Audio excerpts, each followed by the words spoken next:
Can somebody tell me who Alfred Russel Wallace was and why we should remember him? Name sound familiar to anybody? 19th century scientist, botanist, biologist in the late 19th century, and he wrote exactly at the same time as Darwin, A Theory of Evolution. Matter of fact, they were independently developed, so much the same that it induced Darwin to rush to publication of his Origin of the Species in order to be the one out there. So today we call it, these are Darwin's ideas, and we're following Darwin's ideas.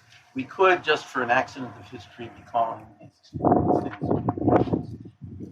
Russell Wallace or somebody else.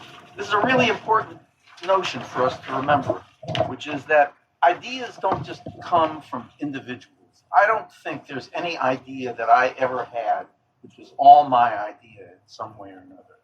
Almost every idea I've ever had has just been the result of having discussions with people, working with people, picking up their ideas, integrating them into something like that. So the unfortunate thing in this world is that when you write things down, if you're the one that writes them down, they tend to be identified as your ideas. So Darwin wrote The Theory of Evolution, not this thing developed out of some period of time and lots of people were working on the subject.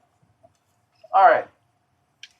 So it's not a question of modesty, it's a question of reality. If you don't know that your ideas, you start thinking that your ideas have come from something that you've thought of yourself, then you're not paying attention to where you're learning from, what those ideas are. Okay, and the fact is that we can trace most of these ideas back to social forces, social needs. Why did they suddenly develop evolution in that period? Or why is it that some periods they made big strides in certain areas of science? It's because the technology had already developed before. It's because people were trying to search for solutions to problems that directed them to those things. So these ideas come to the fore in both, this is true in science, and it's just as true in social ideas. So it's not false modesty to say, what I'm telling you about or what I've written about in these things is I'm just transmitting more what was going on then and what people were thinking, and I was luckier to be in the right place at the right time, rather than this was my accomplishment. These were my accomplishments. I thought that I'm not being overly modest in saying that. I'm also not overly modest in thinking there are things I'm pretty good at. One of those things that I'm pretty good at is putting together the ideas about how to move to the next step, how we can organize. And I thought that I would use this opportunity to basically describe my general method, so to speak, and then go over, just mention some things that I've been through, which you can ask questions about, but mainly talk more about the method. I'm not trying to convince you, by the way, that, and I want to make this clear because some people have charged this, that what I think is that Bread and Roses should become like the IS in the 60s or should become like anything else in the 60s. One of the main themes of all the stuff that I've written is that organization and what you do has to depend on the context. The context is very, very different. And in fact, if you look at some of the things that I wrote, there's a piece in there about revolutionary method and leadership, which is a debate with a sort of sectarian tendency in the IS. That was a period where we had understood that what we had thought was a pre-revolutionary period, that is the period roughly 67 to 73, was not a pre-revolutionary period, and we had to deal with it in an entirely different way.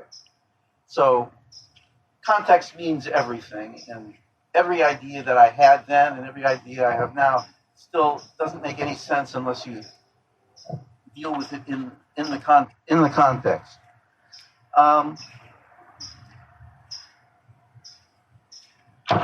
Four themes run through my interest in politics over the last 60 years. The first theme was really easy to accept. It didn't require a whole lot. And that was the theme of socialism from below, the theme that Marxism helped explain the world and how it functioned, the whole notion of social forces, the whole notion of classes in struggle, the whole notion of thesis, antithesis, synthesis, of struggle taking place and producing something new. All those things, those were very easy to accept. And when I was exposed to them back in the 50s and early 60s, mainly in the early 60s, it just seemed obvious. It just was welcome. It explained the world. There was no problem. The problem was, and the corollaries of that were pretty important. First of all, that capitalism will not give up its privilege so everyone can have a better life. It's not possible. Capitalism can't morph slowly into socialism. There's a complete contradiction in the idea of production for profit versus production for need, and there's no way around that contradiction. And once you accept that, then you also accept the notion that there is something called the class struggle, and only if that class struggle is waged can the social system be changed. So, as I say, lots of people have a hard time swallowing all that. I found no trouble swallowing it. It became just obvious to me, and everything seemed to fit. What was harder for me was what to do on the basis of that. What I would term, or some people may term, the problem of false consciousness. How is it that if this is so true, that the working class, for instance, doesn't fight for its own interests, sometimes does things exactly the opposite of what its interests would seem to dictate? It allows itself to be divided up. It allows itself to be pitted against each other. It allows itself to fight over crumbs, even while the wealthy take all the big share of the pie. Why does this happen? And why do people stand for it? They don't have to stand for it, do they? And I had a long time trying to understand how it was that people could believe these things, and then what could change their minds. How do people come from believing that this is a really great, just, fair society to believing that this is a society which needs to be overthrown, substantially changed, systemically changed? How does that happen? How do people change their minds? My answer is, first of all, there's no single answer to that. Lots of people change their minds in lots of different ways as individuals. And on any given point, and on given any purpose, you might find something fairly unique. But we can reduce this to the question of how do large numbers of people change their minds in very short periods of time, and change them in such a way so that they're actually willing to make sacrifices for the new things that they believe. How does that happen? That's what we're striving for. That's what we're trying to win. And we find that people begin to change their minds. They begin to look for alternatives when they find themselves in positions that they're suddenly open to those alternatives, where the alternatives make sense. As long as nothing changes in their lives, there's no reason for them to change their minds. As long as they don't feel like there's some action that they can take that would make them want to do something different, or there's some action they could take which could accomplish something different for them, unless that happens, there's no reason. You just go on and just keep doing what you're doing. So people learn best when they learn for themselves.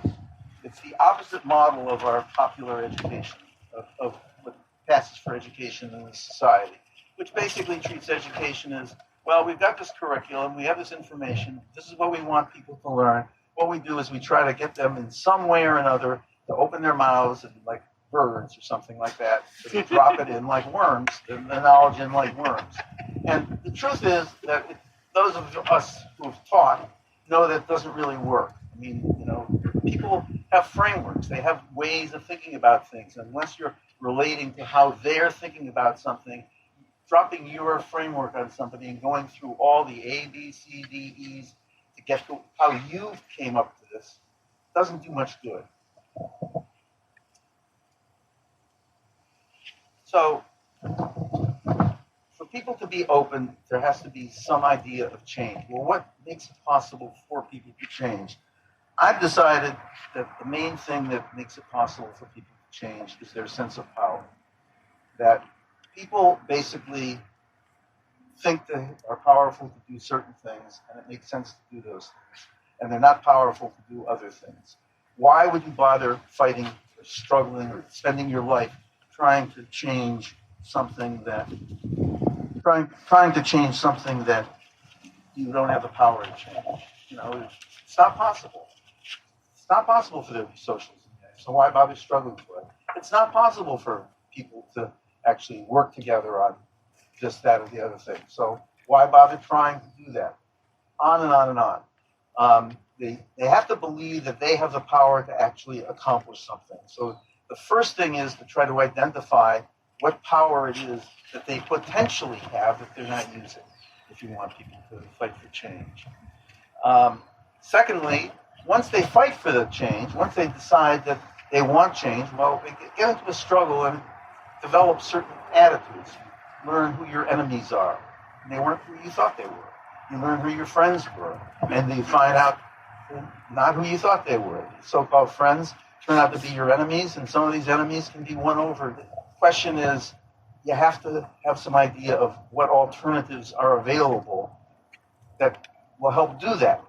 And it's not that most people have thought about those things, because most people, again, they've been occupied with their lives, solving the immediate problems in their lives. Suddenly they're into something where they realize something's got to change, they've got to do something. But what to do? Where do you get that information? How do you figure out what it is that you need to do? And the answer is they need to have alternatives available to them at that time. Those alternatives are presented to them by what I call leadership. People to whom they look who say, this is the way out, or this is a way out, or this is a way to resolve this, or this is a way to win this. There have to be people presenting that. But then the question becomes, what leaders do you listen to? Because there are people who are telling you everything. We have leadership in the regular newspapers, which are leadership in the public school system. Think about all the lies that you've been taught in the public school system about the way the system works. I don't have to go through them, or all the lies told in the newspaper about the way the system supposedly works. People are constantly bombarded with these lies, which have their purpose, about why the system works the way it does work and should work the way it should work, and why you should be powerless and all that. And how do you overcome that? Who's going to tell you something different that you can trust? And the answer is, it seems to me, that you only trust people who you've seen prove themselves in things before you get to this point. That if you've been struggling for something, somebody's helped you in a struggle, they're the people you look to for what to do next. So the idea of people establishing themselves in leaders in sort of very basic struggles in order to be able to lead in bigger struggles when they are possible becomes sort of the method of functioning for revolutionaries. That our job is basically to both train ourselves, to recruit new leaders, and train ourselves to be the leaders that we're trying to recruit, and to train ourselves to lead in struggles that people are currently involved in, so that we will be trusted in leading in struggles in other questions when the opportunities come up. All right, and then we come back to the question of power. So our main lesson is, in order to win struggles, you have to have power. And when we're talking about the working class, we're talking about most oppressed people in the society, the only power that they really have is the power of numbers and the power of organization. So anything which prevents them from being organized together, which is essentially what capitalism does, it disperses people, it divides people, it puts them against each other and all that kind of thing. Anything that capitalism does to divide people up basically weakens them. And so one of our jobs is to try to find the common basis on which people can find that they can struggle together, that they can come together. Now, I think in order to do this successfully, especially over the years, you have to believe that it is possible to change consciousness. And that's where I think I'm particularly lucky, that I've been through a whole lot of experiences where I actually could see it. And I'm going to describe a few of those things and just give you some examples of kind of change. The very, very first political activity that I can recall ever being involved in as opposed to attending. When I was young, I attended some meetings, Socialist Party meetings my parents had organized for various candidates like Norman Thomas, or actually Norman Thomas wasn't running anymore, but Darlington Hoops and Samuel F. Friedman, for those of you who care. And, it was totally boring, and I wasn't interested in it. I wasn't interested in being in the Socialist Party or any of those things. But shortly after I went to college, I was back home, and my dad took me to this meeting that was taking place in Cleveland Heights, Ohio, called by Citizens for Decent Literature. And Citizens for Decent Literature set up in the city council chambers in Cleveland Heights, Ohio, and they set up an array of publications, and they put them in order of categories 1 through 10, with 1 being totally decent literature and 10 being totally indecent literature. And the purpose of this meeting was for the community to come together to draw the line about what would be allowed to be legally exposed to people, as could be on newsstands. Anything below the line. It was sort of an absurd meeting on its face, because the people who had it, it was organized by this Catholic group, which regarded any mention of sex as, somehow beyond the pale. So in category 6, they proposed to draw the line above category 6.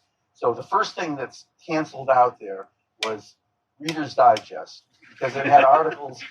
People do remember Reader's Digest. Yes. Because it had articles about how to improve your sex life, which actual article was totally not about sex, but it was about being nice to each other. Nonetheless, that article, and everything like that, everything that appeared on or soon appear on newsstands at supermarkets and the like, all those. There were other things, activities along the same lines. There were things called the Green Feather Societies, which were designed to defend libraries.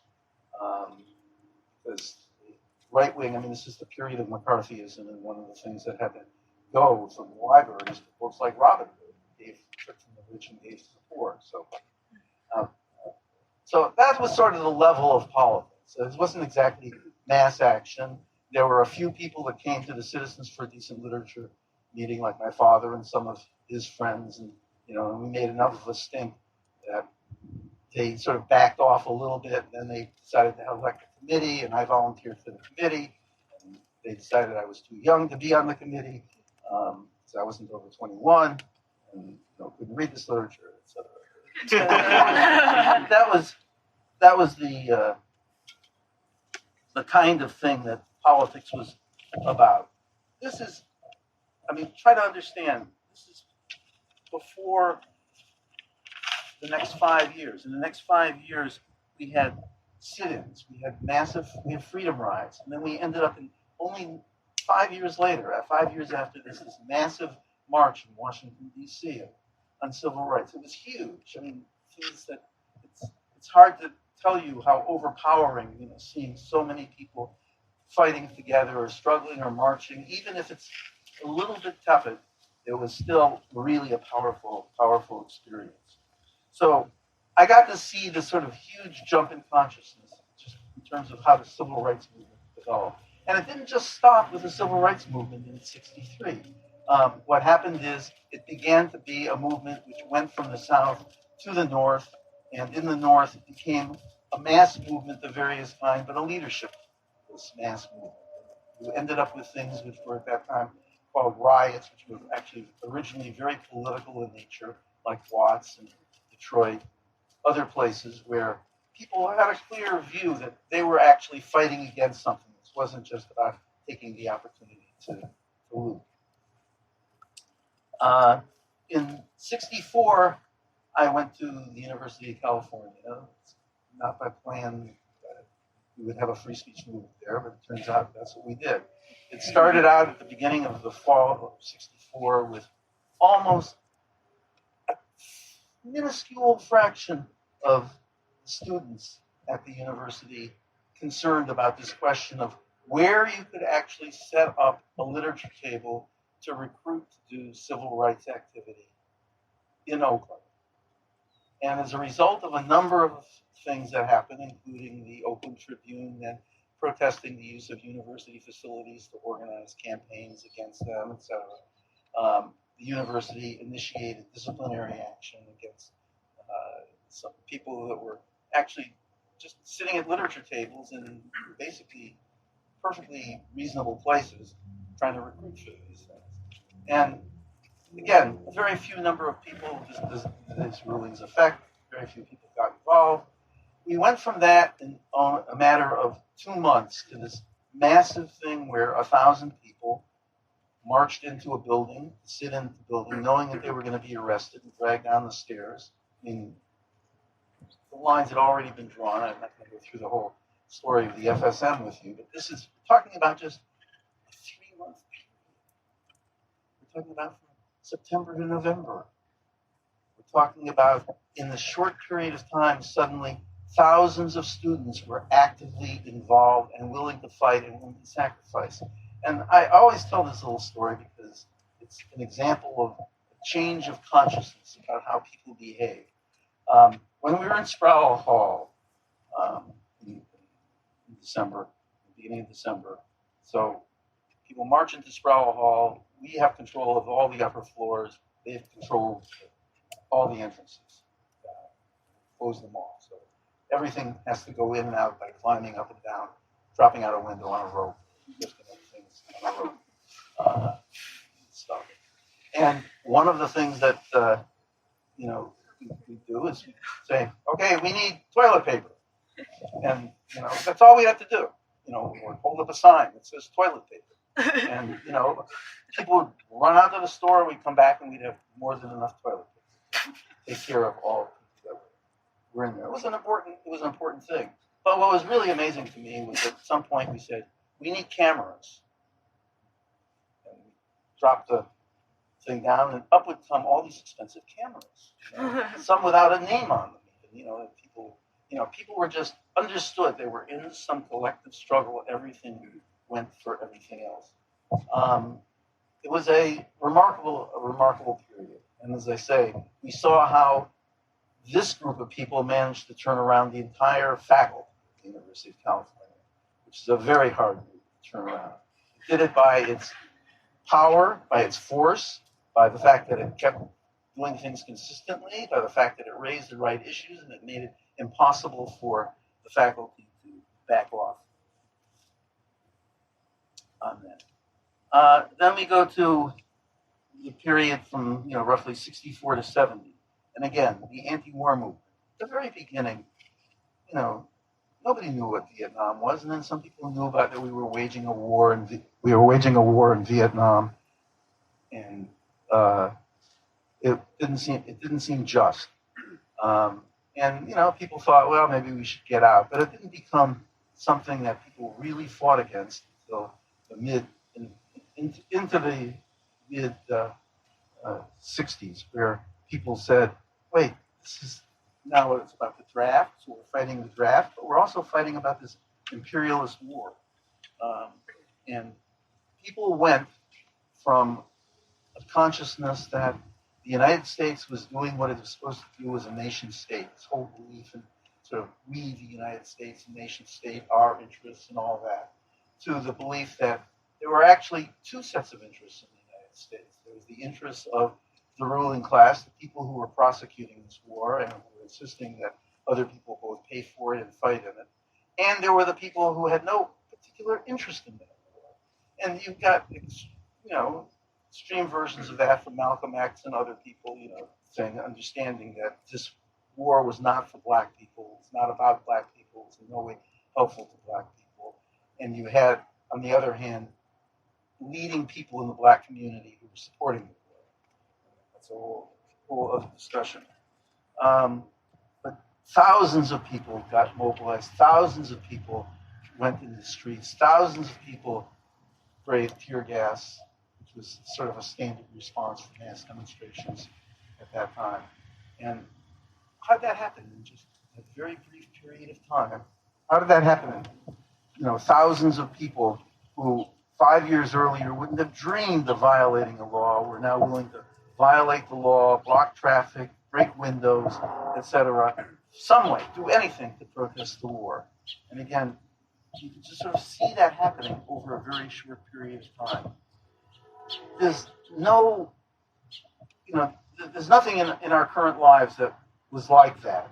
There are things that we get hints of that. Like, for instance, we get hints of how the changes that took place around the Sanders campaign took place. Suddenly there was some sort of move that was taking place, and people were changing their minds in ways that they had never changed before. People were willing to consider options that they hadn't changed before. It's the reason that so many people joined DSA. Suddenly people said, yes, there is an alternative. There is something else we can do. So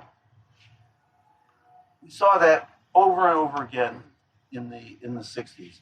In late 60s, in 1967, I became involved in a thing called the Peace and Freedom Party.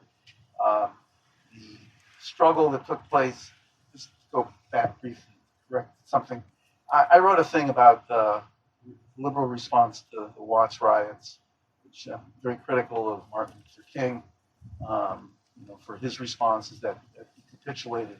But it turns out that King, unlike most of the other civil rights leaders, actually learned an important lesson from that.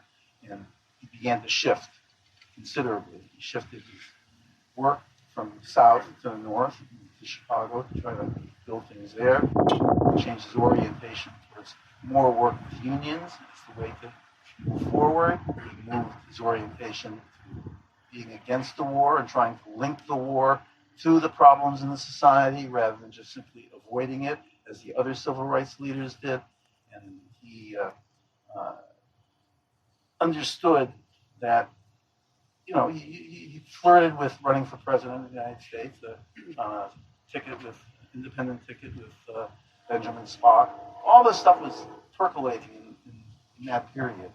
And, a lot of it was cut to the end, by the assassination of King. But you can get some sense from just reading King's history, etc., that he's grappling with the real question. Something that I didn't write about. In '67, we decided to try to register a new political party on the ballot in California. Told it was impossible. That they had basically 4 months to register 67,000 people. And you had to get them registered into a new political party. They actually had to sign a formal thing in front of a formal registrar. It's no easy task to do in 4 months. And we did it with basically starting with no organization. Did it starting with the opposition of most of the established organizations from the CP and the Communist Party and the Communist Party fronts, all the way down to most of the liberal groups, even in Berkeley. And yet we succeeded. We managed to organize, not just get 67,000, we managed to get over 100,000 people registered. So much for the question of is it possible to register a party for a ballot. It was possible because there were the right conditions for doing that. In the course of that campaign, we developed a relationship with the Black Panther Party, and that by itself is a worthwhile study, the Black Panther Party, because here in a period of perhaps 2 years, you have a party which comes from essentially nothing, an idea in the heads of 2 young men, to something which is overtaking the entire country. I mean, people were signing up so rapidly for the Black Panther Party that they could not keep on top of it. And that was their problem, was that they didn't have organizational and leadership skills. They hadn't learned in other organizations how to handle things. So you ended up with a massive organization building just in the period 67, 68, attracting young blacks all over the country, just joining up, signing up, contributing money, contributing their lives, contributing everything they had. And then you also had this fertile ground for the FBI and COINTELPRO and attempts to literally destroy the Black Panther Party. How many of you have seen the Bobby Rush? Yeah, Judas and the Black Messiah. Excellent movie. I urge you to read it, to listen to it, and listen carefully to it. I mean, this is what people were up against. There's literally that there was an arm of the government which was into helping to organize the assassination of leaders that they felt threatened to their ideas of what should happen. And the same thing happened in the Panther Party, and it was destroyed. And just understanding what destroyed it, what might have been done, and what would have been necessary in order to maintain it, I think is worth study of its own. But one thing to me that was always clear as a lesson from that is that the failure of the Black Panther Party wasn't really the failure of the Black Panther Party. It was the failure of there being any reflective movement among whites to be able to defend them, to be able to help them, to be able to ally with them, etc., so that they increasingly were left out on their own. Even though some of us made an attempt to form such things, it didn't. In 68, roughly 67 to 73, as I mentioned before, some of us believed that we were in a pre-revolutionary period. That is, a revolution was actually possibly around the corner, at least in a number of countries and possibly in the U.S. There were massive strike waves in the United States by workers of a number of different unions. There was huge turmoil in industries which had significant numbers of black people, particularly in the auto industry. Dodge Revolutionary Union movement, prime example of that, was able to just involve and bring in masses of people to fight various battles, and the lines became very, very closely and quickly drawn between the trade union bureaucracy and these young blacks who were struggling for some kind of, not clear, some kind of social justice. In France and Czechoslovakia in 68, there were revolutionary upsurges, things that we thought might actually turn into a revolution, same in Latin America. We thought that capitalism was in real crisis. It couldn't solve the inflation problem. It couldn't solve the race problem. It couldn't solve any of the social problems because it invested so heavily in war and not been able to invest in the war on poverty. Drug use was rampant. It really felt like capitalism was going down for the count. The question was whether anything would replace it. By 73, we understood that was not the case, that the working class was in no way prepared to challenge for power anywhere in the world, that we were in a very different period, that capitalism had managed to restabilize itself. And so the question was what to do. I'll come back to that in a minute.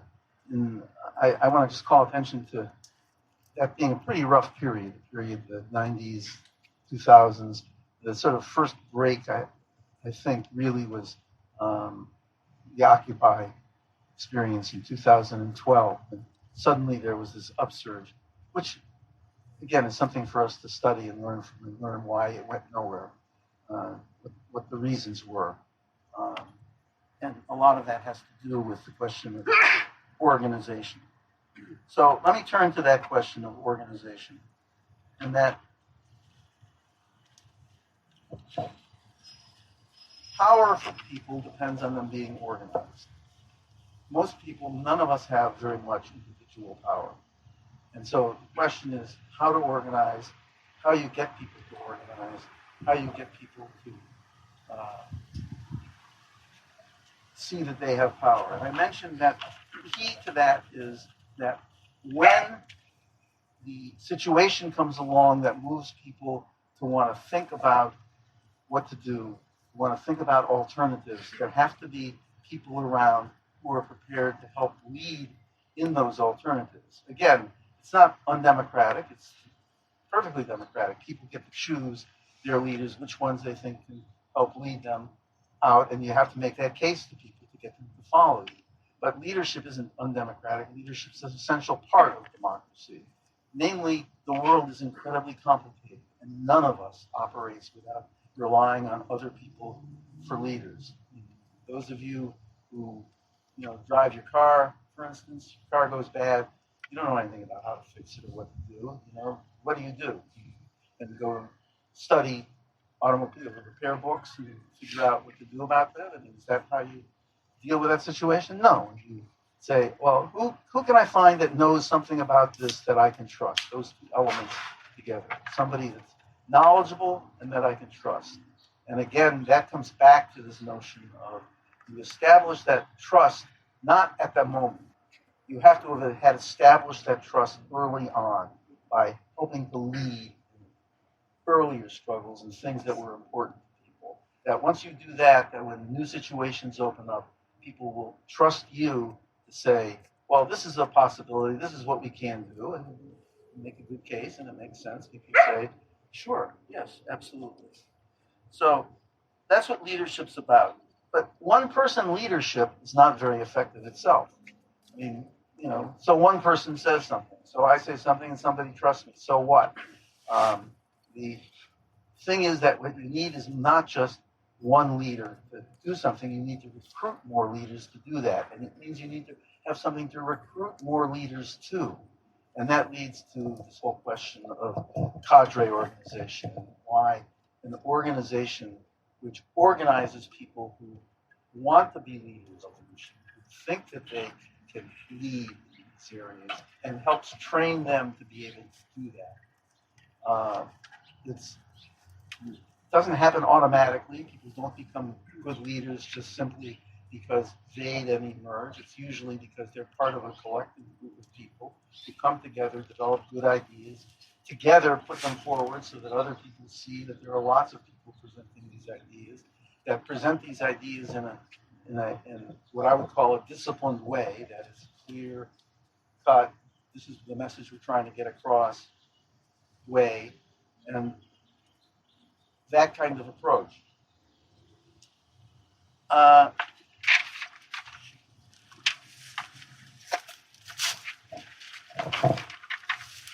So let me just conclude what I've been trying to say. For those of us who believe that changing society is part of what our commitment is to life, which is mine, and I assume most of yours, that we've all made that sort of personal commitment to that kind of thing. The first thing is you have to figure out generally where it is you want to go, what you need, what the thing needs to be done. You have to work on that with other people so that you have a collective sense of where it is you're trying to go. And then, once you've decided that, then if you want to move people, you have to start out where people are at, not where you want them to be, but where they're at, what they feel powerful about, and what they can struggle about, and what they're concerned about, and what you want to do is relate to those attitudes. How can you get them in that context to move into some kind of struggle? And by struggle, I simply mean dedicating important part of their lives to making those kinds of changes. How do you get people to do that? Find the things that they're willing to move on. And in the process of that, if they can achieve victories, or even if they have some defeats, they can learn some lessons from it. Victories are much better lessons than defeats. And give them some sense of real power. And then, finally, you want to then discuss and decide what kind of organization best does that. There are lots of things I haven't talked on in this thing. I made a note just to tell you that one thing that we might want to talk about at some point is the notion of the relationships of reforms and revolution, that whole notion. I think there's a lot of confusion in the movement. Jeremy gave me Peter Cameo's article from the 70s to read, which I think has got a fundamental flaw in it, which we can talk about. Or we can, because I know a lot of people like that, or this notion of non-reformism, I think, non-reformist reforms. That idea, I think, is also misguided. But, there's lots that we can talk about. But anyway, I thought I would just stop there. And if some of you have questions about some of my specific experiences, I'll be glad to try to explain them. I don't know how much detail we want to go into here on any one of these things, but I'd be more interested in hearing people talk about their own experiences in trying to achieve change and what they see as the major barriers. It's hard to say one particular thing which did it for the FSM, but one of the important things for the FSM that was vitally important was mistakes of the enemy. Namely, that, for example, just to give you one example, in late November, it's getting to Thanksgiving time, people are worried. It's quarter system, people are worried about their finals, et cetera. Support for the FSM is dropping off to what we think is an all-time low. We even have meetings about dismantling the FSM. What saved the FSM was that the chancellor, sensing this weakness, decided that he was going to reinstitute disciplinary charges against the leaders of the FSM, something that we believed had been settled sometime previously, and sent out a letter. Sent out a letter basically calling leaders in for disciplinary hearings. That single thing just exposed the total injustice of all that had gone on, and the fact that they had lied to us and lied to the students and everything else. So that was one thing that did it. Then they had other opportunities to sort of solve the problem.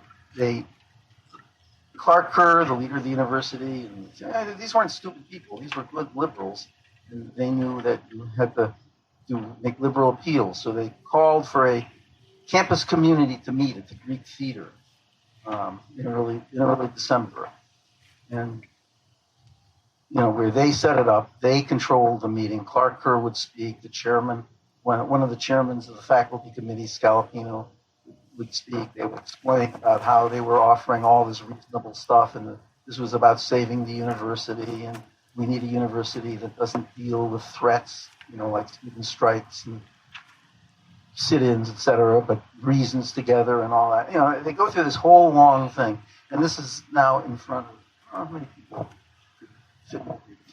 10,000? Some enormous number of people are there.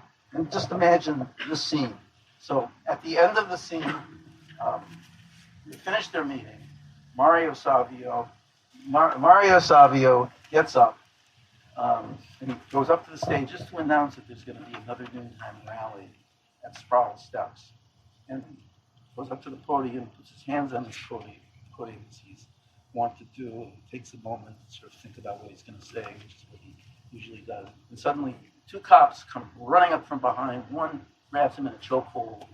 The other one grabs him in his lower body, and they drag him off the stage, right in front of all these people here. Now, just after having this meeting about how the university is about reasoned discussion and not threatening people, they lost it. They lost the support of the faculty. They lost the support of the student body. They lost it. I mean, we couldn't have won it any other in a way. But I think it's an important lesson, which is that we should not assume that the enemy is always so smart. The enemy will make mistakes. The idea is to be prepared to take advantage of them. And the fact that there was now a lot of organization which could go from this to organizing the mass strike, for instance, that we organized on the campus as a result of that incident, that we could organize the faculty, we could organize, and we could keep people fairly disciplined about what it was we were asking for and demanding. We weren't demanding outrageous things. We were demanding, basically that the university should basically have nothing to say about the content of our speech and advocacy. So there isn't one thing that you can say you can prepare for. But the important things that I think when we always fought in the steering committee was always very important, was always to try to keep out of technical details and focus on what the issues were. That as soon as we got into technical details about procedure, the university wanted to bury us in these various procedures for doing things. This is how you decide whether something is legitimate or not. This is the committee it should go to. They wanted to set up multiple committees on different topics, one on fundraising, one on this, one on that, etc. we just simply said no. At a certain point, we said no. We just want the principle to be that the university has no say in the content of our speech. That we can say what we want, where we want it. And the only thing we have to worry about is time, place, and manner, that we're not disrupting, other educational things. That notion that of keeping your message really clear is so vitally important. I can't stress it enough. But the other part of it was being ready to respond when they make a mistake is also vital. Now, BK raises, to me, one of the most difficult questions of the day, is what's happening in the African American community, which is clearly not the African American community of the 60s and 70s, united around civil rights or united around anything. It's very much divided up. There's a sense of massive discrimination. There's no sense of common solution, and there's no sense of sort of shared common leadership, particularly between young people and older folks. And I don't know if they have the answer. But, as far as the Peace and Freedom Party, we learned a lot of lessons from the Peace and Freedom Party. We learned, first of all, what the limits are. That yes, you can build a political movement based on just the social movements, but it still lacks real power. That without us having developed a base in the working class, that it couldn't possibly succeed. Not that it wasn't worth trying, and not that it didn't have results. As a result of the Peace and Freedom Party, lots of important things happened, including recruiting lots of important people to the movement. But I think the lesson from it was that for many of us, this was in the late 60s, the more urgent it was that we figure out a way to bring our message to the working class, that we had to have a response in the working class when developments like Peace and Freedom Party take place. Because having a negative response, having a building traits, quote unquote, right response, or attacking the anti-war protesters, building something just on the basis of the anti-war movement and alliances with the Black Panther Party simply wasn't enough. And then, of course, we weren't prepared for the disintegration of the Black Panther Party, which took place in the middle of 1968, under pressures of COINTELPRO and the rapid growth of the Black Panther Party and all the things that happened there. Again, you get a good sense. I think the Bobby Rush movie, I think it's a very important movie for people to see. A good sense of really what was happening. And that this wasn't just, some movement came and it didn't do very well and it collapsed. It was destroyed. It was destroyed by murdering. Okay, let me take the last question first. Slightly different. First of all, I'm not a good example of how you deal with the question of the workplace, because most of my comrades, and the plan was for most of my comrades, was to go into the Central City Detroit workplaces, and go into production work, because that was where the action was. That was where particularly black workers were struggling the most. As Jeremy mentioned, I had sort of trained myself to do electronics and electrical work, and I was able to get hired as an electrician. Plus, I had the experience, frankly, of working one summer in a production job. I knew that I would never work another production job again. I couldn't stand it. So I took a job in the skilled trades, which turned out to be an important thing for both the movement and the group, but it was not typical of the experience of other people. And I had additional sort of defenses, which is that I was tolerated by a lot of people because I was particularly skilled, had knowledge that most people didn't have because of my background in electronics. So it gave me a lot of flexibility. See, I had no problem about being a Marxist. I had no problem about being a socialist. Nobody thought that was weird. That was just, everybody has weird ideas. Some people, people believe in things flying from outer space. Some people believe in paintball theory. That's the way to solve everything. Like that. No, it was sort of interesting. I didn't have any problem with that. It would just be sort of interesting discussions, but they weren't relevant to people. It wasn't like, it was the kind of discussion you might imagine having in a college dorm. What would life be like? No, the thing that people had trouble with me was that for instance, I worked in a suburban factory, but I actually lived in Detroit, and I could have lived in the suburbs. What kind of white person lives in Detroit when they could live in the suburbs? What kind of white person drives to Detroit without a shotgun in their car with them? That was the sort of sense. The plant was very, very racially divided, with most of the production workers being black, and most of the skilled trades workers being white. And those kinds of questions were the hard ones to deal with. I remember the experience of, I had a buddy who was a really terrific guy from the South, wasn't particularly a racist, but he had a South Shall Rise Again bumper sticker on his car, which he just thought of as sort of Johnny Reb. I'm a rebel, I'm a fighter, I'm somebody who doesn't take shit, that kind of thing. And trying to explain to him how bad that was, and what that did, and that he would probably get his car damaged in the parking lot. He kept this bumper sticker on. Hadn't a clue as to the way in which black workers felt questions like that. I agree with you. I have no solution. I have no solution for what DSA should be or do. I don't think DSA can be anything more at this point than a Big Tent, which means it can't have common agreement about what its next steps are. So if you want to insist on fighting in DSA so that everybody has common agreement, then you're basically destroying the Big Tent nature of the thing. If you want to tolerate the Big Tent idea and being a Big Tent and being in contact with all those other people, which I think is a good thing, because I think it's a great place for people to enter the socialist movement. And they heard about Bernie. Here's the organization. It's got the same words anyway. Go do something.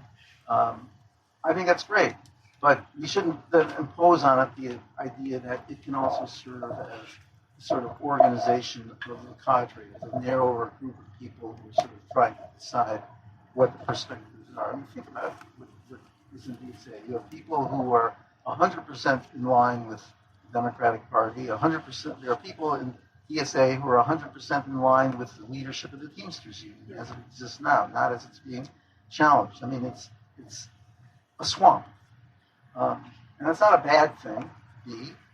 It's appropriate for this period because we have no perspective of what we can do. The thing came together and this goes to the Bernie question, the sort of almost like a lucky event, much as I said about the FSM. You had Bernie Sanders, who had for years and years put himself forward as an independent. That was his message. You need independence. You can't rely on these parties.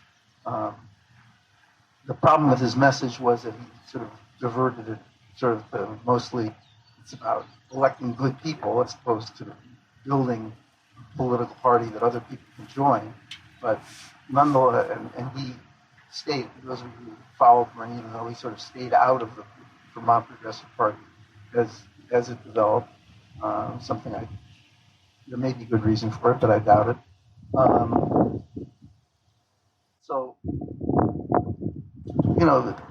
This presented the people some sense that it was possible to do something, that you didn't have to just keep repeating the same old stuff over and over again, where you voted in an election and you got this terrible result, or you got this result that you voted for, and then it turned out to be terrible. So it was that fact of him having that independence which made him the candidate that he was. I don't see another candidate coming along that will have that same appeal, so I'm not expecting in 2022 for there to be, or 2024, for there to be, something similar. Although who knows? I predicted he wouldn't run this last time. He will. Maybe 90 is the new 30. What do we need in order to make, if we get this opportunity again, what do we need to make it useful? What do we need to be able to ride? What did we do wrong in the last campaign, for instance? We should be analyzing our role that could move it forward, that could move it so that what came out of it was not what exists now, which is this incredible disorientation of all the people who were so much involved by the Bernie campaign. What I learned, what he's referring to, first of all, I got involved in the student peace union because I was concerned about nuclear weapons. That was what attracted me to, or actually, what attracted other people attracted me to that thing because they were fighting about the question. In the course of being active and trying to build this organization, Student Peace Union, that was, against nuclear testing, wanted to end bomb, called for something called unilateral initiatives to disarm the United States and Russia. That they shouldn't wait for a negotiation. They should each take a step first. Other silly things that we came up with. But you start fighting this thing and you realize that this really is tied to all these other questions around there. One of the reasons that you have war is because you have poverty around the world, where you have oil crisis, and you have OPEC, and you have supporting all kinds of terrible dictators all around the world. There's lots of reasons that you have war. It's not just that somebody say, hey, there's a bomb, let's build it because we can build a bomb. And so the question was, how do you tie those things together? I grappled with that for a long time. The question was, do you make that then part of the program of the SPU, or do you keep the SPU sort of focused on what it is?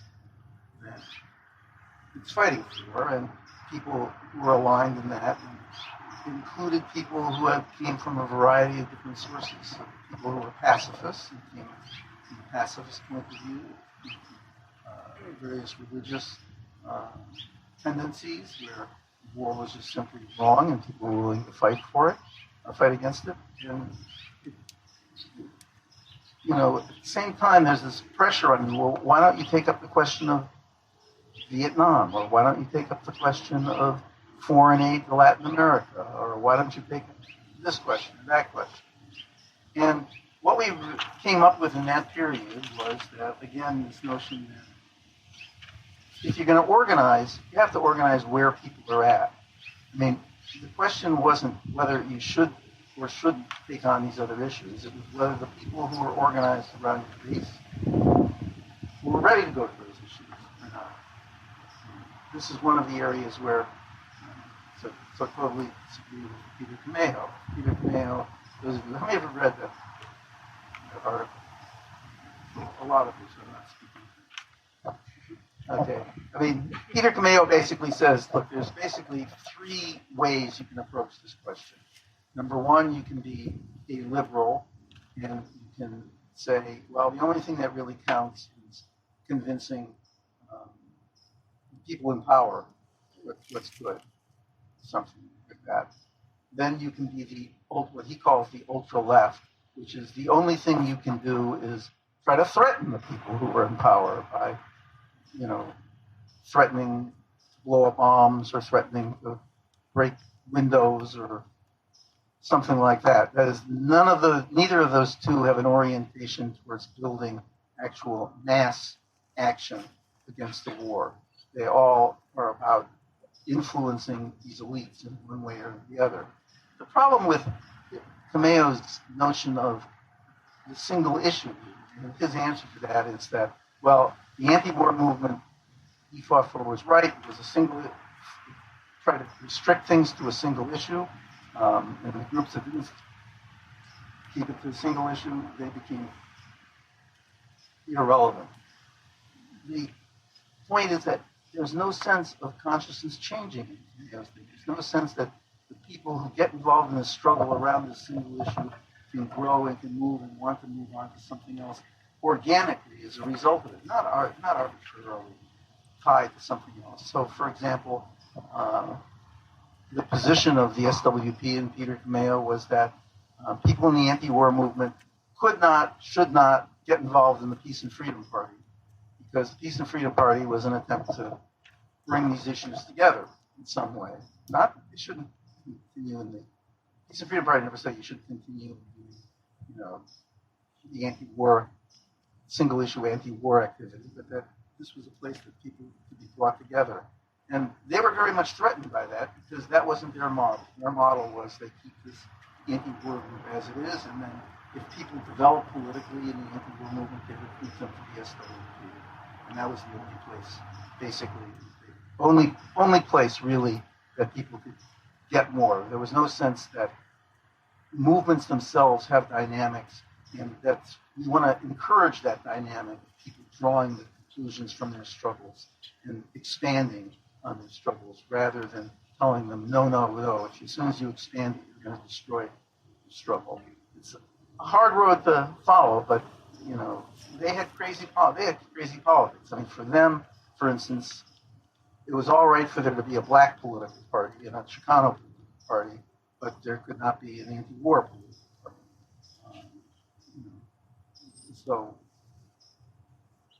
Or one based primarily on social movements.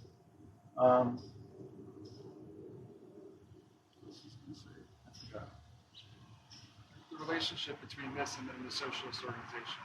Oh, the role of the social organization in the movement. So that means the role of the socialist organization of our socialist organization isn't simply to build our organization.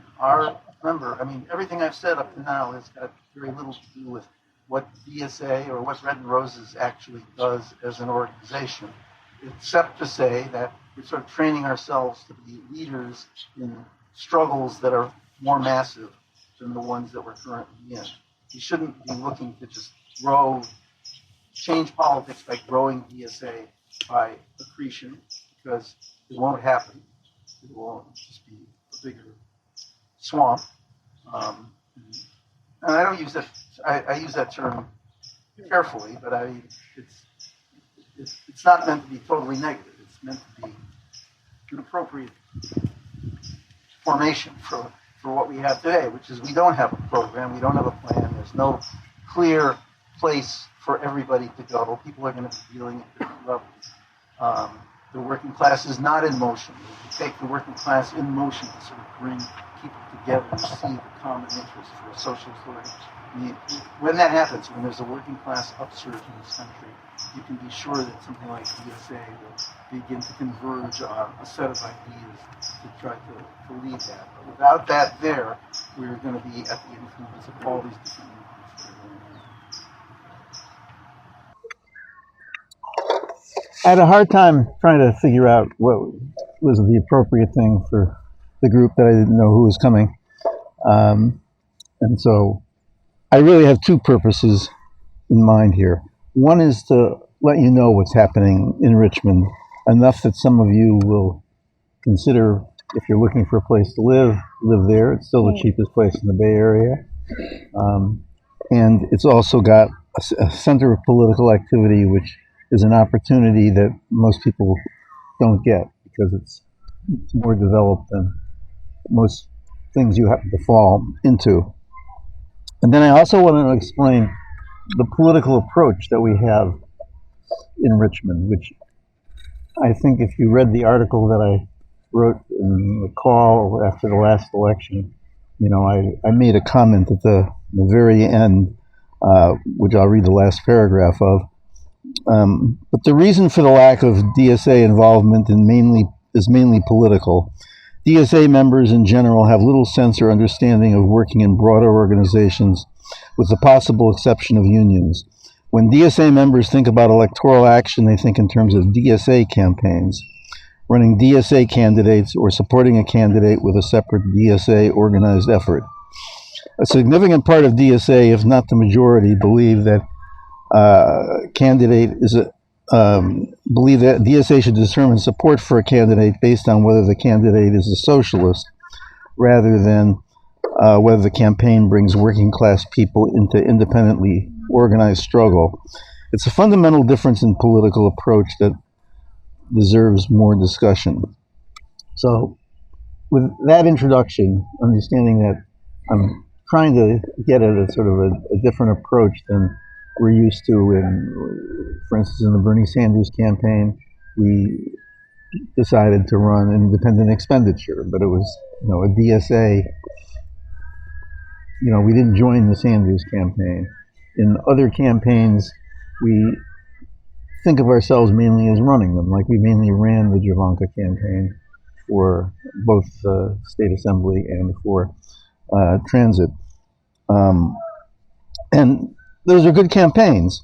What I'd like to do is talk about 6 possible alternatives for focuses for political activity. What do we focus on? What can we do? What should we do? And I guess I'm going to start from the negatives.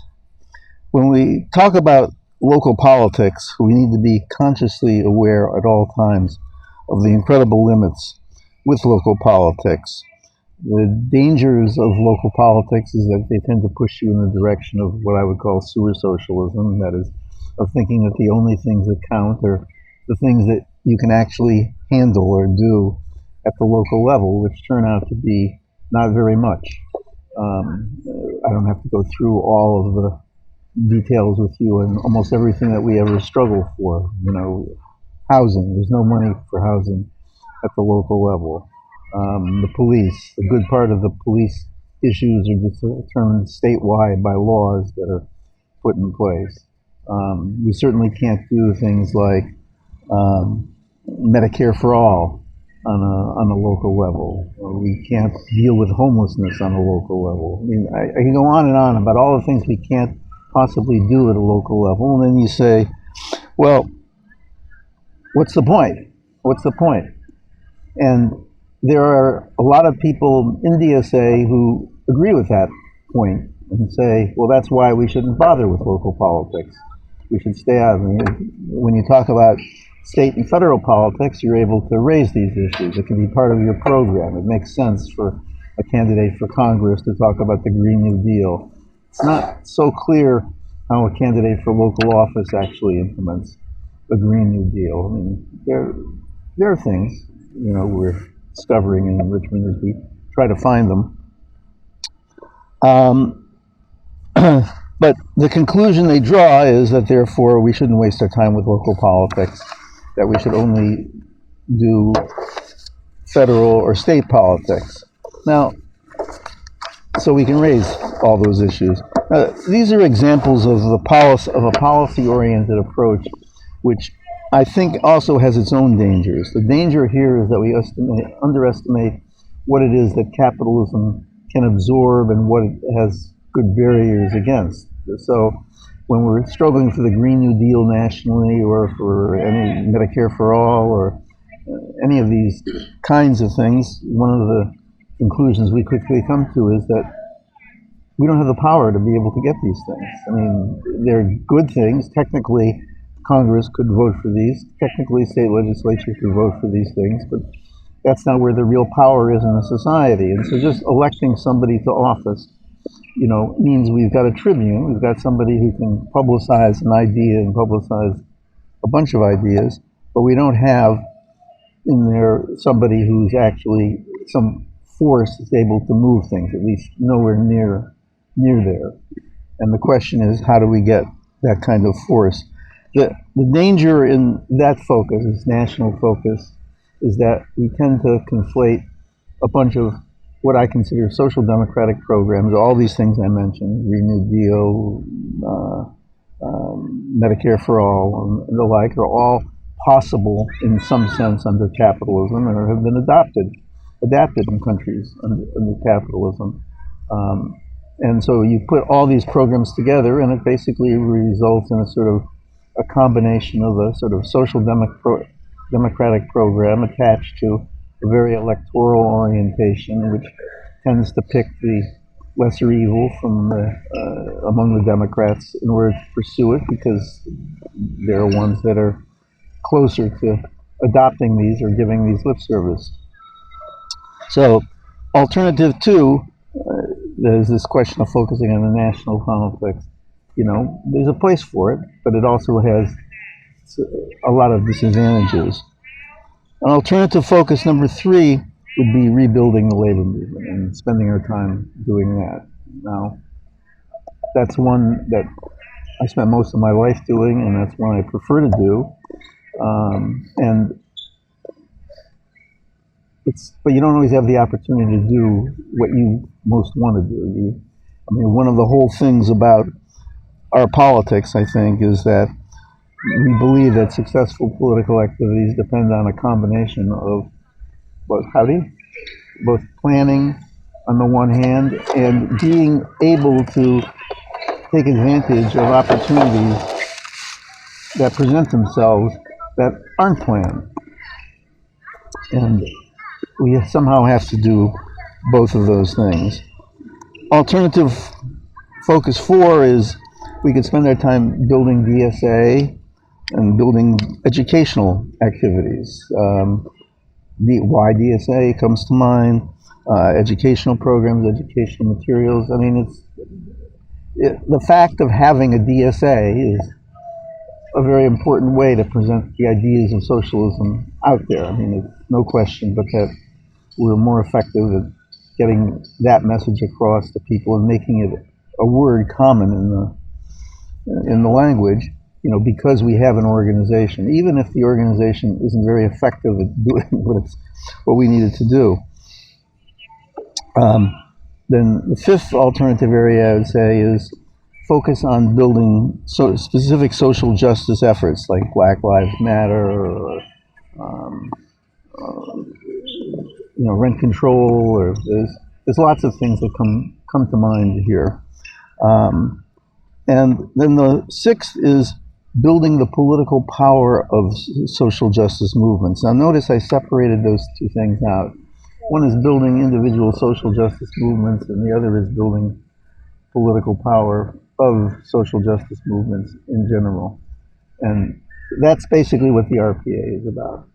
The RPA is not about any one of the specific struggles that is taking place in Richmond, although there are rent control, we usually work through other organizations. Police reform, we work through other organizations. Homelessness, we work through mainly work through and with other organizations. What makes the RPA stand out is that it's about political power.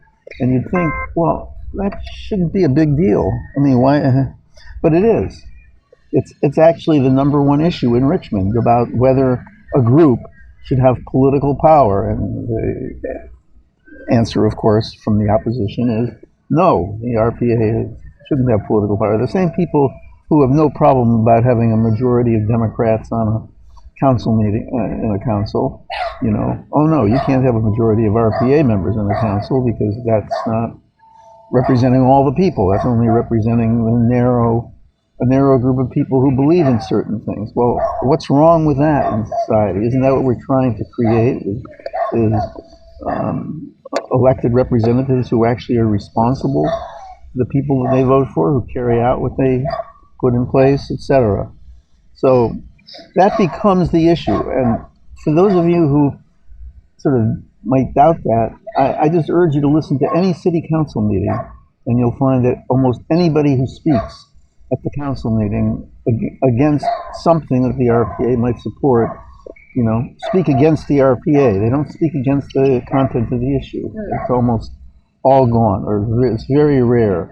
It's about what the RPA has done, is doing to the city, and how the RPA is responsible for everything wrong. And you have, really weird things that happens. Our Mayor Butt puts out, he has control over a good part of the media in Richmond. And one of the things that he did was he puts out a newsletter, which is probably the main source of news for the political people in Richmond. And so on one of his e-newsletters, he talks about that vaping materials available for sale at minors at stores in Richmond. And that's the RPA's fault. Why is that? Well, why is that the RPA's fault? Well, because the RPA is, quote, defunding the police, and therefore there's not enough police to be able to enforce this. Well, of course, this is, you think about it, it's a joke. I mean, you need to enforce an ordinance about not selling vapes or whatever form those things come in. You need to have armed police going to the store to tell the shopkeeper. I mean, is the shopkeeper going to shoot them back? I mean, what's the, it'd be very easy if that was your concern to do something about that. To say, well, we have to increase a code enforcement person, to go out there. Similarly, anytime a crime takes place in Richmond, there was a shooting at some private party. And again, we were blamed. Why were we blamed? Because people knew they could come to Richmond because there wouldn't be any police to stop them from shooting people. I mean, that's the sort of mentality. It's funny when you think about it, except that it's working. I mean, they've managed to, on the police issue, they've managed to take the issue and turn it into a wedge issue of their own, that everything is about, they don't care about the programs we put in place. Those are all fine. It's just we shouldn't have taken any money from the police in order to be able to do that.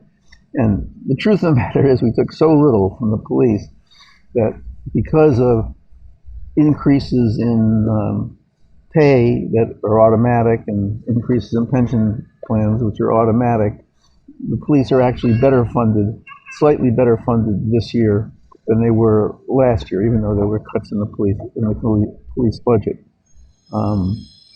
Now we're hoping to prove that the programs that we put in place do have an effect, and that we can continue this process. But as the article that I wrote about Richmond, the reimagining thing, and how that sort of matured, people sort of learned that we had to sort of take people from where they were at and build from where they were at, which leads me to a different question, which is, how do we actually, we know we have to organize. How do we organize? What do we organize for? What kind of organizations do we need? And I earlier mentioned educational organizations and educational approach.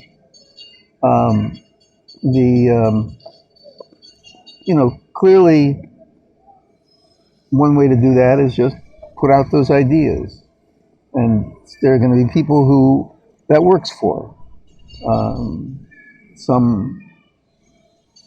In some communities, particularly on college campuses and youth groups, et cetera, where people are more freed from social pressures and social conventions, it's possible to sit down and have long discussions with people, and people come to the conclusion that we came to about why we need to basically totally change the system that we live under. On the other hand, most people don't come to politics that way, and that's the part that we're sort of working on. That organization serves another purpose. If you organize people to struggle around their own demands, where they are immediately, and you start from that place, they suddenly open up to political ideas, because the political ideas suddenly become meaningful. So you need really three things in order to be able to win people over in some significant numbers. Number one, you need to have the ideas out there. I mean, the ideas have to be there somewhere. They have to be in writing and in groups, and you can bring people to. But the question is getting them to drink. The other two things you need is they need a reason for doing it, a framework. They need to have some reason that these ideas make more sense in reality than they did abstractly when they confronted them in high school or in some class, or somebody talked abstractly about socialism. But the idea that, for instance, housing should be a collective project of the society, not just whoever happens to grab the most gets the most. Those kinds of things. So there are those two things: the ideas. The people need to be in struggle around something where the ideas make sense. And three, they have to be exposed to leaders to present those ideas, because there's lots of ideas out there. I mean, a zillion ideas. And so which ones should you take? Which ones should you believe? Who do you believe when somebody says, oh, what we should do is X, and somebody says, no, what we should do is Y, where X might be we should get involved in reforming the Democratic Party, and somebody else says Y. No, Y is you build a socialist organization and you build an independent politics. All those things, those questions, how do you decide those things? And the way in which you decide, I believe, and the way most people decide, is they listen to people that have won their respect in other ways. That is, who have won their respect in these sort of immediate struggles about, and have shown they have ideas about what to do.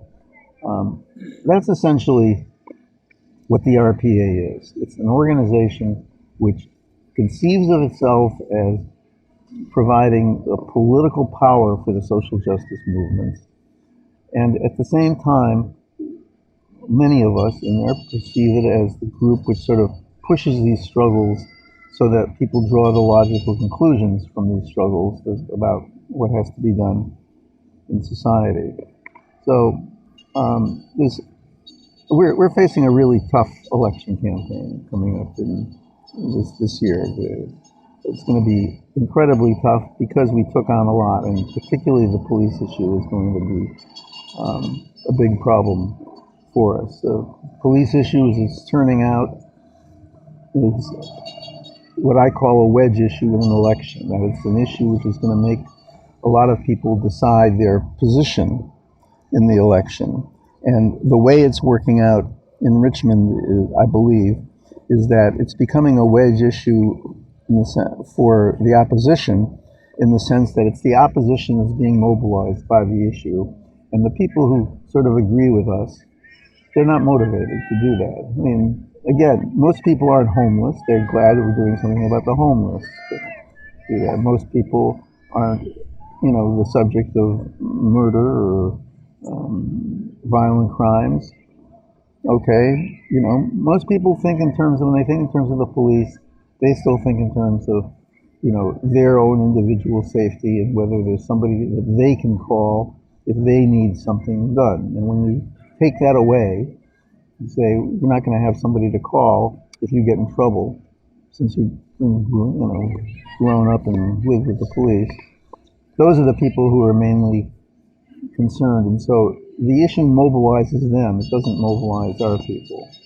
And one of our big problems is, of course, we have to figure out some way to package political power, in a way that makes sense to people who want to support some of these other things that we're talking about, who want to do something about the environment, or about development, or about the Green New Deal, or about Chevron's pollution, or about taxes, and all those things. So there's plenty to do there.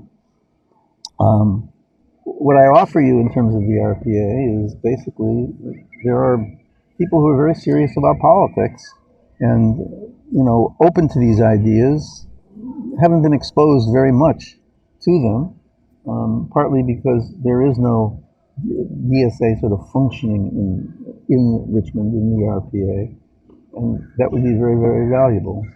So I'm going to stop there and just open up to questions, either about what I how I laid out what I see as the politics of this thing, or if you have any questions about Richmond or the RPA.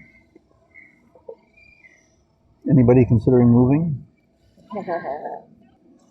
Well, I think there may be some truth in all of that. I mean, there's lots of possibilities there. I mean, first of all, let me give you some context in Richmond. Richmond was at one point probably 40%, maybe more, black. It was a black-run city, and it was considered a black city. Okay, and yes, gentrification has taken place. Blacks have moved out of Richmond, as particularly Latinos have moved in. Latinos are now probably about 40-45% of the population. And in the black community, huh? Can you try to speak up a little bit? in the African American community,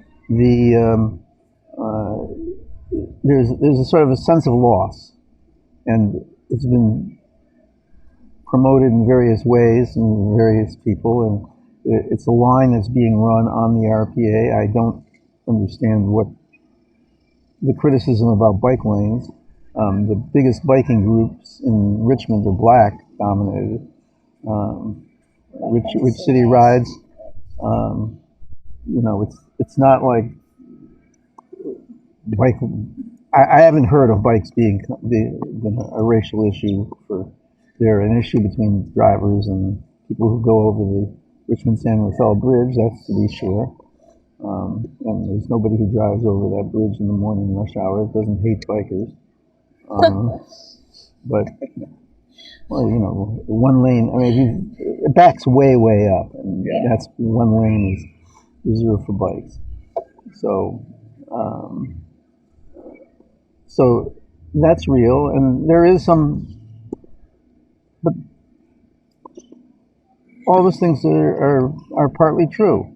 The RPA is has been predominantly a white organization run by white retirees. Well, it's sort of baked into the cake. If you're going to build an organization around volunteers only, and the people who you can get the most volunteer work out are white retirees who are both healthy enough to retire while they can still do something. And it's sort of baked into the culture that you should when you retire, you should do something. It's a tension, and we've done everything we could or everything we can, we think, to try to address it. Last night was the graduation of RPA interns. It was an overwhelmingly African American crowd. There were about 30 people there. The RPA made a real attempt to make sure that people of color were, all the interns were people of color, not just one or two. Both are true to some extent. It's sort of interesting that Reimagine is having its own problems, largely because people have now joined it who want it to be not DSA, but want it to be a Reimagine Richmond, want to create a sort of community, where people listen to each other and like each other and all work with each other. And maybe it's the problem that Reimagine has to overcome, because Reimagine can't be both things. It can't be, this community of like-minded people who believe the same things on almost every question. And at the same time being a coalition which is working on, spearheading the police issue. And so it's losing some of that latter drive, which is very unfortunate because it's all very complicated. We have a Reimagining Richmond informal coalition group, that's what we're mainly talking about. There's also something called the Reimagining Task Force, which is an official commission of the city, which we're supposed to be trying to work through, but which is basically designed to stop people from, working and intimidate them. Recently, people were actually pretty much scared by somebody filed a Freedom of Information Act, which demanded all the emails about policing and it was crazy. It demanded emails that included the word cut, reallocate, allocate, allocation. You know, it goes down and lists all these words. They want all your emails that have those words in them. And then they spread it so that it wasn't just members of the council who they were asking for, which they have a right to do for official business, but then they spread it to members of the task force. These are public members who joined the commission, you know, to work on something. You know, nobody expects that you're going to have to turn over your emails just because you had to, you joined something to do community service. So people are pretty freaked out by it, I think, because they haven't gone through this experience. But that's the nature of the fight that we're dealing with. So, no, things are not good in that area. And if Reimagine Richmond doesn't sort of resolve this other problem, which it's trying to do,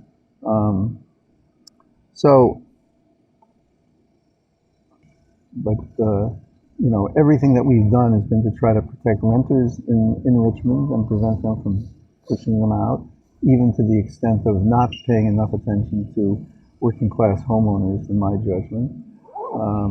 We've passed, I mean, we keep thinking of some things to pass, but there isn't a whole lot that we can pass or do in this area that's allowed by state law in terms of hiring, in terms of, you know, we've got all the ban the box stuff in place. We've got, you know, city policies that don't allow the city to cooperate with ICE. You know, I'm not sure what program against gentrification they think that we can possibly put up against the fact that the market is, you know, building market rate housing for people who can pay market rate housing. And there's plenty of pressure, or there has been at least. I don't know what's happened to the housing market now. Plenty of pressure in the upper reaches of the housing market to build things, and there's no resources available for building affordable housing. That's one of the things we can't solve. Well, the one thing is, we have this thing called the Council Action Team, which is a very important part of what the RPA does. After people are elected, the question is then what do they do? I mean, I think we've gone over this before. California goes out of its way to pretend to help democracy by destroying it. A good example of that would be the Brown Act, for instance, which forbids basically a majority of people from getting together to work out something. So a majority of council members can't work something out. It's a proposal. So how do proposals get worked out? You don't really believe that they get worked out in the so-called public discussions at the council meeting. And then the answer is people work around it. And the way they work around it is largely through other groups that do the job. So in most cities, it's the lobbyists who are available to people, and sometimes the official lobbyists, sometimes just people who are part of the revolving door with the private sector who come in and will help be the means of communication, or it allows the staff of the city to basically run things. And in Richmond, just to make things a little bit more difficult, we'll make sure that the council members don't have any staff, so that, you know, so we feel an important vacuum there. And one of the things we try to do in those council action teams is to try to find out which issues in there are the essence of,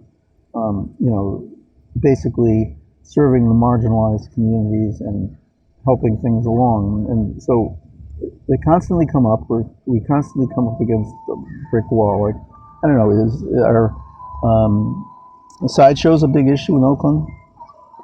Yeah, it's definitely happening. You know, well, I mean, it's a big issue in Richmond, again, because it's a police-related issue, and so we're blamed for all sideshows, even though there haven't been very many sideshows in Richmond. Most of them have been outside Richmond or in San Jose that I know of. But people who have experienced sideshows, they feel very threatened by them. and it's sort of scary when you know these cars whipping around and smashing parked cars, and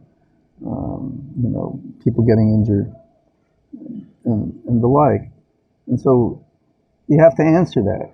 But the question is, how do you answer that? Who do you make who pays for it? How do you do that? I mean, the sort of response, the initial response of a lot of people is, well, let's pass some more laws, bigger fines for people or let's confiscate cars that are involved in sideshows, or let's, in the case of fireworks, it was if you have a property and fireworks are on your land, then you're held responsible. I mean, people are just looking for anything to use what they're used to, which is, you don't like something, you call the police and you tell the police to do it, and if the police say they can't do it, then you give them a law so that they can do it, and that's the way you deal with any kind of problem. Now, I'll be honest, we don't have an answer to the sideshows or the fireworks, because again, the city couldn't even afford to have a fireworks place, which was kept monitored well enough with fire trucks and stuff to be able to allow that. Similarly, sideshows, there's no place to do that. I mean, so it's hard to separate out what is, the sort of drive for some young people to have some fun, to be able to show off, I don't know about DSA. I don't really understand DSA, to be honest with you. Neither do I. So I'm not sure. I mean, I see these different trends in DSA, but I don't understand the DSA dynamic and what keeps people coming. To me, it's, sometimes seems very, very irrelevant to anything that I want to do, or it seems to be irrelevant to things other people want to do, except the ones that want to hear themselves talk. And so I'm mainly talking, again, I say three things are necessary. There's political ideas out there, the organization of struggle, and then there's the cadre, the people who make the connection between the political ideas, the big, broad political ideas that we have, and the struggles that people are immediately in. And learning to be cadre, which basically means, to me, it means that you're committing a significant part of your life to politics. It's not a sideshow. It's not just something you happen to dabble in. This is something important, something that you work on, something that you try to do better, something that you perfect. And the way in which you learn that is you have organization that helps you do that, and it helps train you, and helps expose you to ideas to bring, and helps partner with people who can do it so you can do it with other people. But it's also a personal decision. It's also something that you decide you want to do, and you're going to learn to do that. And so there's lots of individual areas that people got involved. I remember when Will got involved in the library thing, because he's got a special place in his heart for librarians, like that. It was very, very powerful. I mean, his involvement with people both were very appreciative of it, and he contributed a lot to their organizing for it. And we're partly successful in protecting and saving the libraries, at least the first time. We may be faced with we have a city manager who wants very much to outsource everything. And so it'll be a battle that will come up again. I'm just saying that it's hard to say. People have to pick something that sort of fits them. It fits their intellectual interests, so that you're willing to work on it. It fits your personal interests in terms of times and things that you can do with it. It's not easy to match up people. But there's lots of possibilities. All these issues I mentioned before have one form or another of working groups on it. We have working groups on various things on the environment, on development, on housing, police. People can pick something, get involved, see what they want. I'm not sure about. It's harder for people who don't live in Richmond. Obviously, why are you here? Like that. And so you have to play a laid back role. I'm here because I think this is an important struggle, and I want to support you in any way I can. But I recognize I'm an outsider on this, and then you meet people, and then you decide. I mean, your follow up with Shiva and Marisol, and yeah, that was good. I'm glad that they followed up on some of the stuff about the RPA being a white organization. Is its co-chairs, who are real co-chairs, BK and Claudia are really co-chairs of the RPA, make decisions between steering committee meetings, initiate lots of things. They're not exactly white bread. Javanka is Javanka. The RPA has done, as I say, in addition to the stuff with the interns, 3 of the 4 council people associated with the RPA are people of color. A lot of this is pretty overblown compared to what most organizations are. Most organizations are in Richmond, unfortunately, reflect the communities that they grew up in. And so we have a very active and vibrant Asian community, I think, thanks to APEN.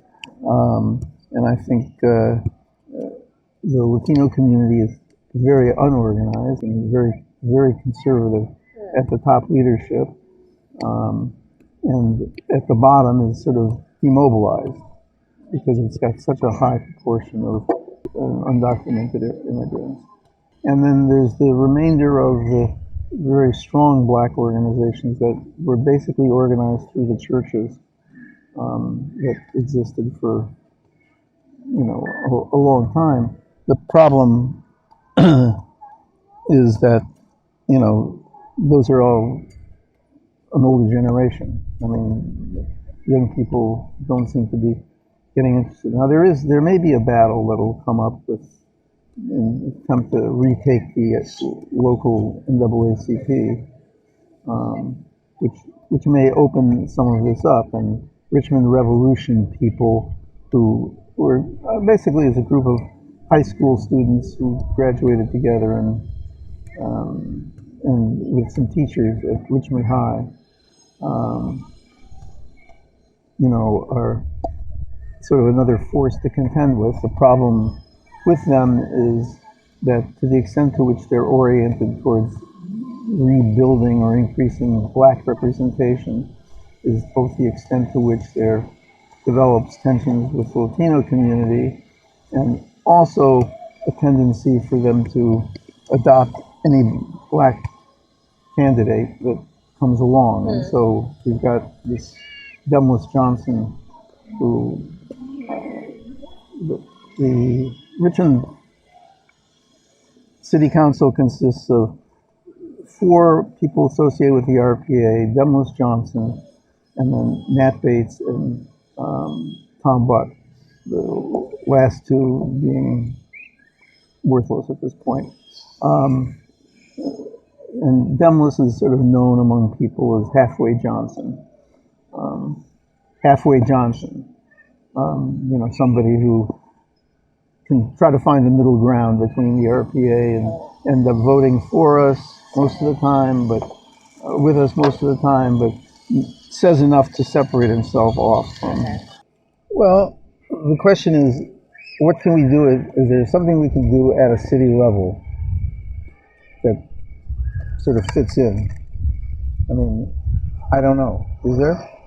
You mean in terms of Well, I something mean, that the city has policy the simple about thing, doing the that? simplest thing, the easiest thing would be if we could come up with something that the city has policies, to deal with. The problem is that, again, these are things taken away from the city, particularly in collective bargaining. We have